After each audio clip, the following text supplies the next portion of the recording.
Creationists will also argue that several scientific findings prove that radiometric dating is unreliable.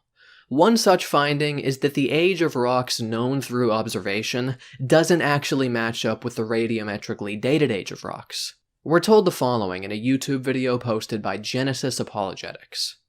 Consider Mount St. Helens. This volcano erupted in the 1980s, giving scientists the opportunity to date the rocks that were formed from the eruption. The results? 5 different ages, all between 350,000 and 2.8 million years old, for rocks that we know were less than 30 years old. It sounds like pretty powerful evidence when you first hear about it, but the obvious question that needs to be asked is how trustworthy is the science behind these findings? It turns out that this research is deeply flawed.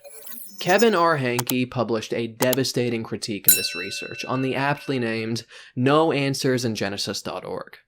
One crucial mistake that these creationists made was using the wrong equipment to date their sample. As Hankey writes, quote, personnel at Geochron Laboratories performed the potassium-argon dating for Austin et al. Their website clearly stated in a footnote that their equipment could not accurately date rocks that are younger than about 2 million years old. With less advanced equipment, memory effects can be a problem with very young samples. That is, very tiny amounts of argon contaminants from previous analyses may remain within the equipment, which precludes accurate dates for very young samples.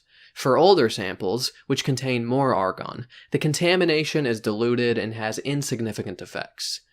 Because all but one of the dates measured by Austin et al. Are below the 2 million year lower dating limit established by Geochron Laboratories, the dates may be nothing more than contamination artifacts from the mass spectrometer at Geochron Laboratories. End quote. This alone completely destroys the credibility of this study, but believe it or not, there are further methodological shortcomings that could also contribute to their findings. Hankey points out that, quote, somewhat older xenoliths, foreign rocks, and xenocrysts, foreign minerals, from the surrounding rocks may have been incorporated into the melt as it rose to the Earth's surface.